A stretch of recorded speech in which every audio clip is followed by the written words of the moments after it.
this is a national emergency. That's what FEMA is supposed to deal with. Our view is that should be done. When it comes to deploying the National Guard or COVID or real relief, that should be paid for. You know, that's something Kamala and I will be very focused on. And fourthly, we discussed the implementation of a national mask mandate.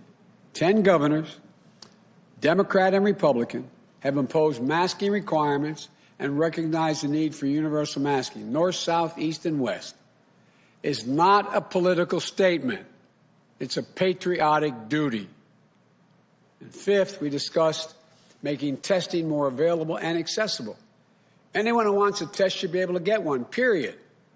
And finally, while we focused on the immediate needs to control the virus, the governors also raised and talked about how much we have to build back better, especially on infrastructure and education and so much more. This was not a one-off meeting. I committed, we agreed that we'll continue to work and meet with the governors on a regular basis, continue to seek their input, and that our COVID teams will follow up and coordinate on the issues coming out of that call, because some of them have very competent people on their COVID teams in their states. The bottom line, we can do this. There's nothing beyond our capacity, but we have to come together as a country. What this meeting, along with others we've had, reinforces, in my view, is the unity the country is looking for. They're looking for us to come together and deal with problems, most of which have no ideological basis for disagreement. That's what we have to do. That's what the governors talked about. It really was pleasing to hear them. I want to thank you all, and may God bless you all and those who lost someone. You're in our prayers. May God protect our troops. I'm happy to take a few questions, and my boss is going to tell me who that is.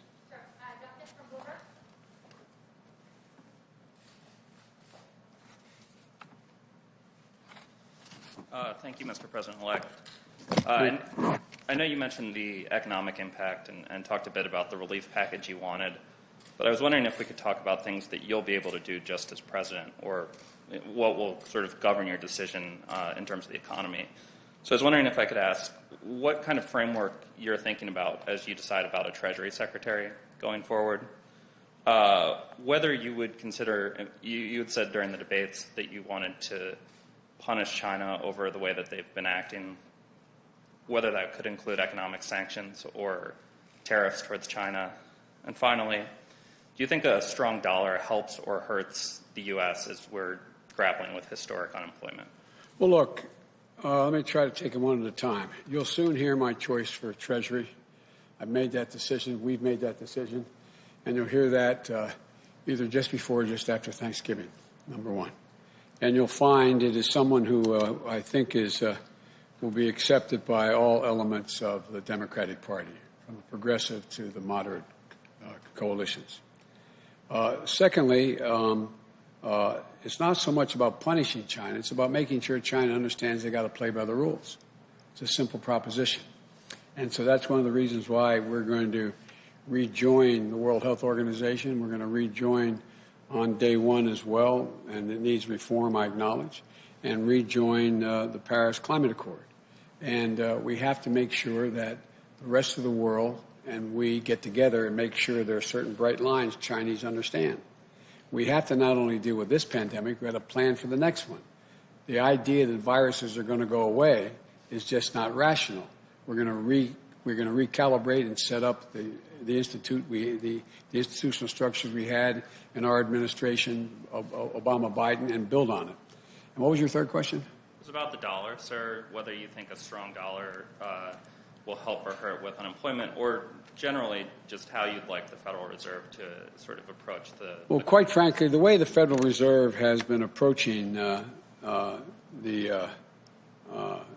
dealing with the dollar I think, has been in a positive direction. Our interest rates are as low as they have been in modern history, and I think that is a positive thing. It lends credence to the possibility of us being able to expend the money and deficit spend in order to be able to generate economic growth right off the bat. And so I think it's been positive so far. Thank you.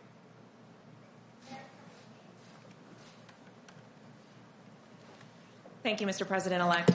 You have said that if this transition doesn't get going, especially coordination on vaccine distribution, that lives will be lost. How many lives do you think are at risk here if this transition remains stalled?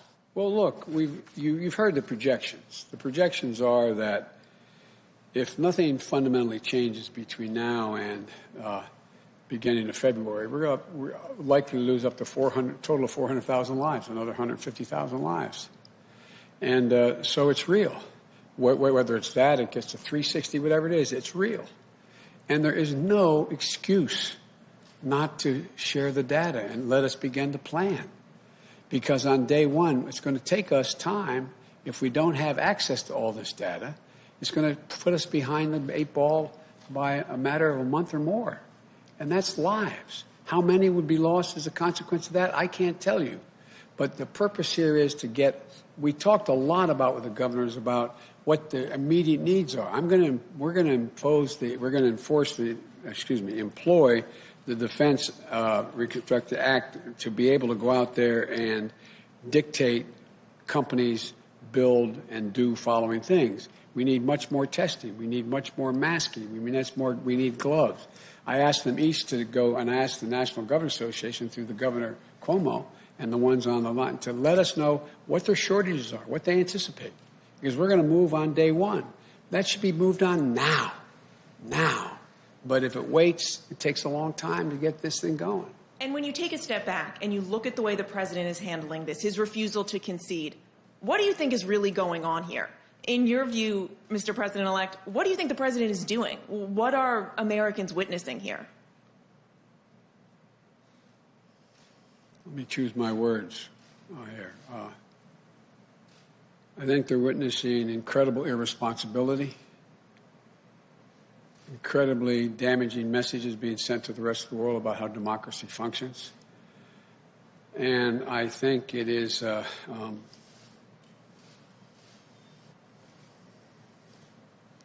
well, I don't know his motive, but I just think it's totally irresponsible. Are you concerned he may succeed, that people may question the legitimacy of your administration? No, I'm not concerned. The vast majority of the American people, all the polling data has indicated, although the Republicans who worry about it is higher, but over 78% of the American people believe it's, without question, it's legitimate. I just think it's, and I think most of the Republicans I've spoken to, including some of the governors, think this is debilitating. It's not it sends a horrible message about who we are as a country.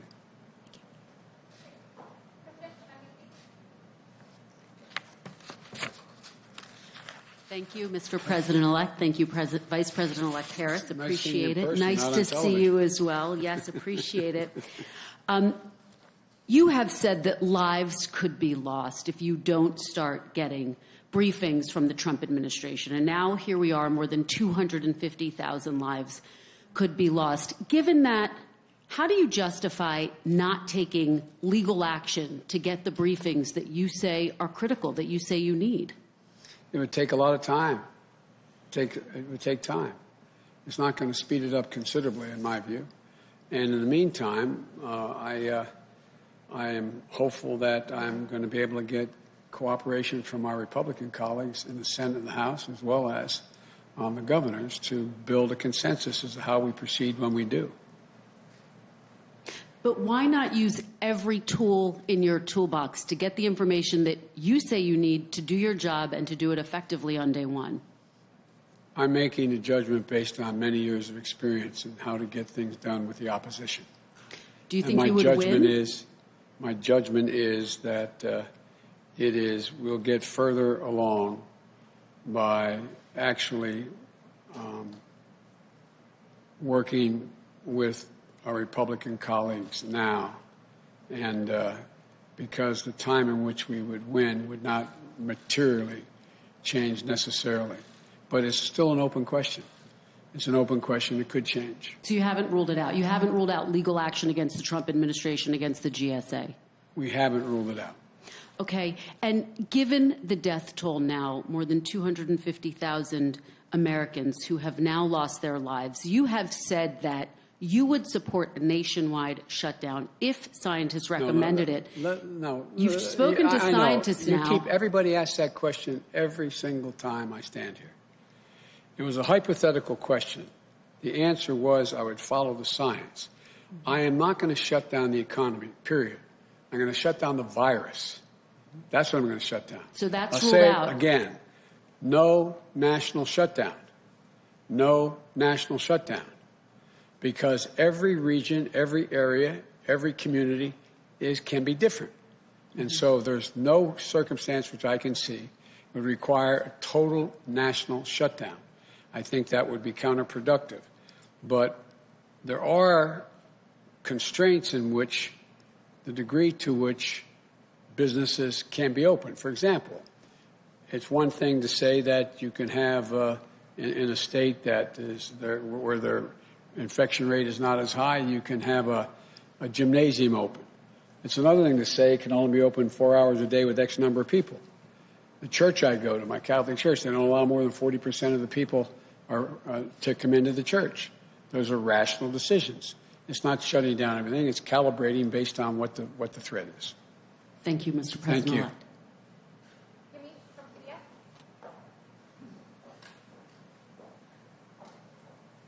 Thank you, Mr. Vice President-elect, and thank you, Mr. President-elect and Vice President-elect Harris. A question for you first, which is, what do you make of the fact that the president is having these calls with Michigan county officials amid his bid to overturn the election? He's going to be having also Michigan Republican legislators at the White House tomorrow. Is anything that he's doing making you rethink your strategy? I know you say that you don't want to have legal action right now. And what do you say to Americans, especially immigrant Americans who came to the United States looking for political stability and seeing all the things that the president is doing? Hang on. I'm on my way. That's what I say to them. Not a joke. And what the president's doing now is really it's going to be another incident where he will go down in history as being one of the most irresponsible presidents in American history. It's just out of not even within the norm at all. There's questions whether it's even legal. But it's going to be interesting to see who shows up in this call to meet with the leadership. And this is going to we've won Michigan. It's going to be certified. We're going to end up making clear that making clear that we won. And but it just it's hard to fathom how this man thinks. And it's hard to fathom. I'm confident he knows he hasn't won and is not going to be able to win, and we're going to be sworn in on January 20th. And I just, but far from me to question his motive. It's just outrageous what he's doing.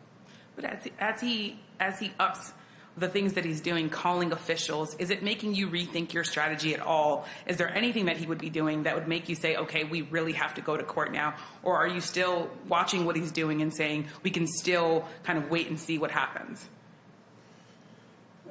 I'm not going to rule anything out or anything in. But at the moment, the strategy is not changing. And if I could ask a question to the Vice President-elect, would that be sure. okay? Vice President-elect Harris, you talked about your state experience. My question is there anything that you heard from governors today that made you specifically concerned about vulnerable populations, especially as I talk to Americans who say, I don't have the privilege to work from home. I don't have the privilege to social distance if I'm living in a house with multi-generations. Did you hear anything that concerns you specifically, and what can we do for them as a country? Well, as the President-elect shared with everyone, we heard a lot from the governors, including that. Including the concern that African Americans, Latinos, Native Americans people who live in rural communities, people who, as groups of people, have historically been under-resourced and underserved.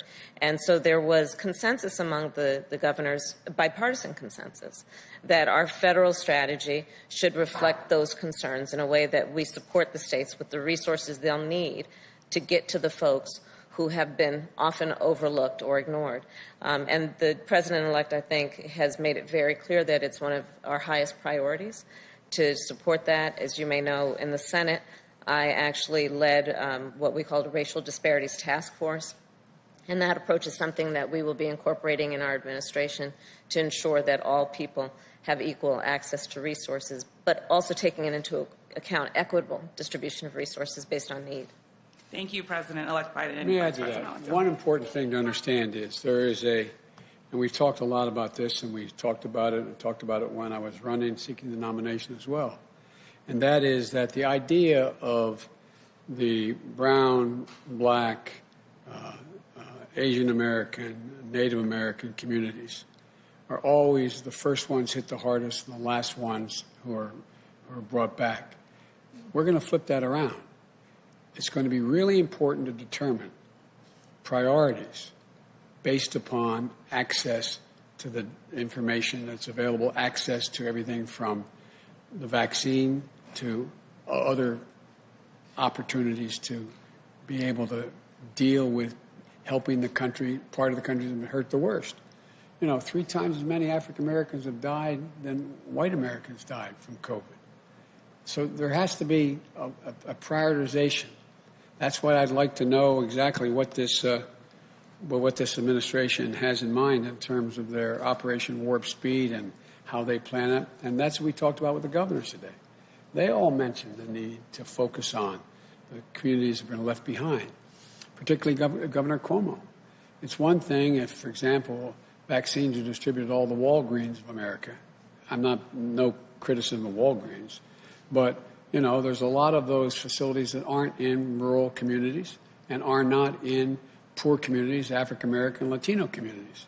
So we've got to make sure there's access for them. Thank you so much. Okay, thank you.